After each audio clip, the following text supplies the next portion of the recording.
Ano ba ito? Itong nangyari sa California. Nais kong sabihin sa inyo, yes. Ito'y pamamaraan ng Diyos para sabihin sa atin, anak, naliligaw ka ng landas.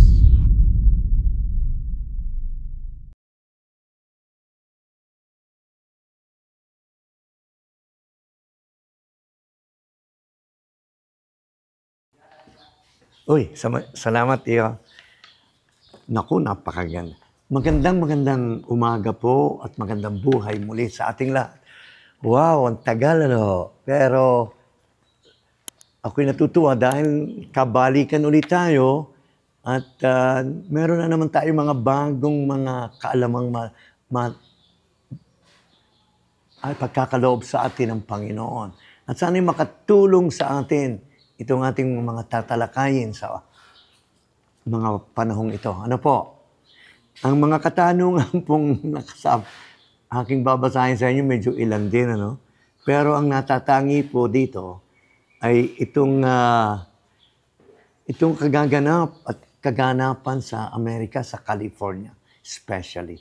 Ang sabi ho dito, Lolo Monsi, ito po bang malawakang sunog sa kasalukuyan na nangyayari sa Los Angeles, which is in California, ano?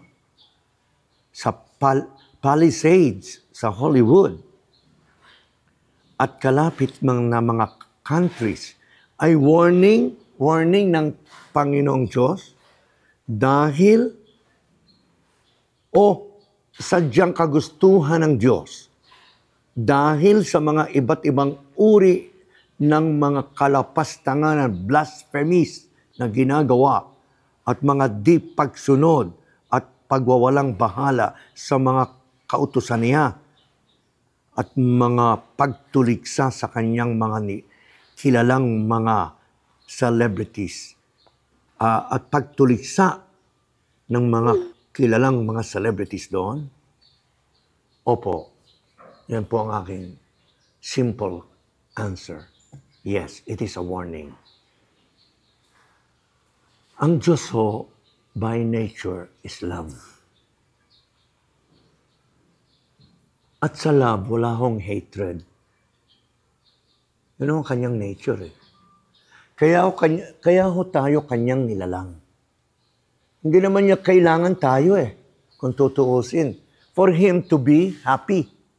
He is happy by Himself.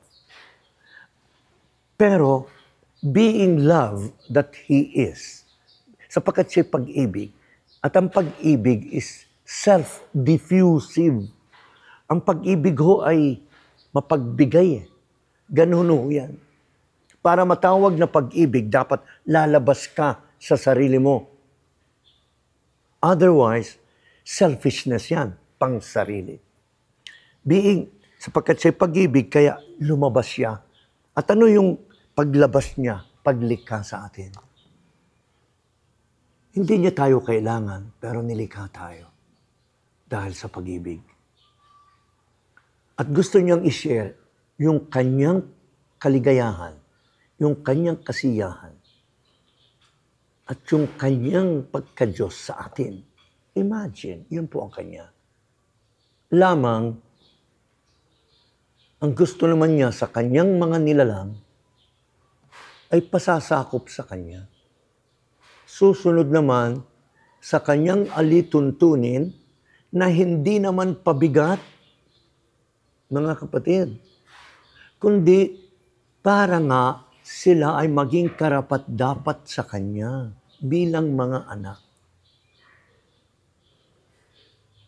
Hindi ito yung para bagang gawin mo ito, gawin mo yan.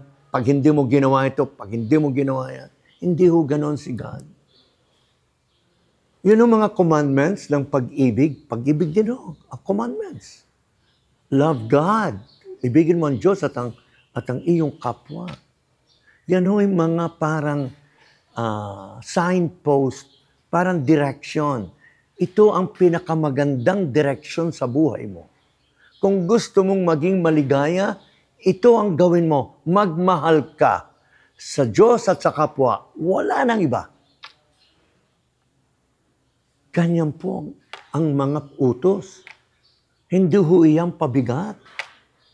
Yan ho'y tulong para natin maabot at tamasahin ang kaligayahang gusto niyang ibigay sa atin. Because it is only in love that we will be happy. Without it, wala.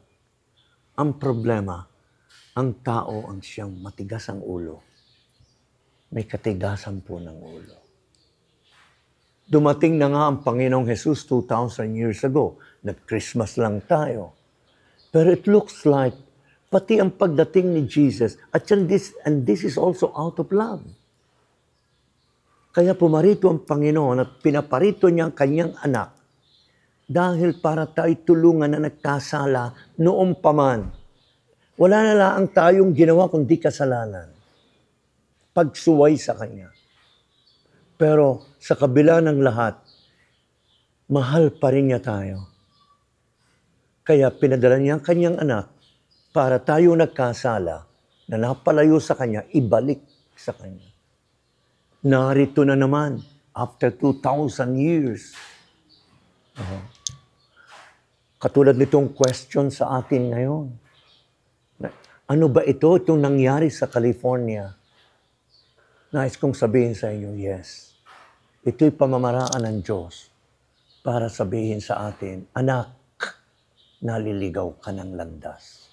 Anak, lumalabis ka na sa kasamaang ginagawa sapagkat pati ako'y hinahamak mo. Anak, hindi yan ang gusto ko. Ang gusto ko'y maging ama mo ako at kayo ay mga anak ko. Ang ginagawa niyo sa akin, hinahamak niyo. Anak, hindi ganyan. Kaya magbalik loob ka. At sorry, I have to do this. Sorry, kasi mabigat ang iyong ginawa at sapagkat ikaw ay parang may katigasan ng ulo at sapagkat hindi kakayanin ng basta patumpik-tumpik lang, kaya ito na ang ginawa ko. Ito ng wildfire na ito. Fire and wild. Walang magawa ang tao. Para ipakita ko sa inyo na I am the Lord. I am God. I can do everything. Please. Kaya tama ka, anak, na ito ay paalaala ng Diyos. Ito ay reminder, paalaala, as well as warning, babala, na kung kayo ay mananatili sa ganitong diwa at sa ganitong, ibig sabihin, gawain, na pati ako'y inyong hahamakin, at yun ang nangyari. Because only 2 days after that, nung hinamak siya at pinagtawanan pa, yan ang nangyari. Kaya totoo yan. At maganda na may mga ganyan. Yan ay parang isang ama na nagpapaalaala sa isang anak na napapariwara. Tungkulin ho ng ama yan. Tungkulin ng Diyos. Pagkat mahal niya tayo. Amen.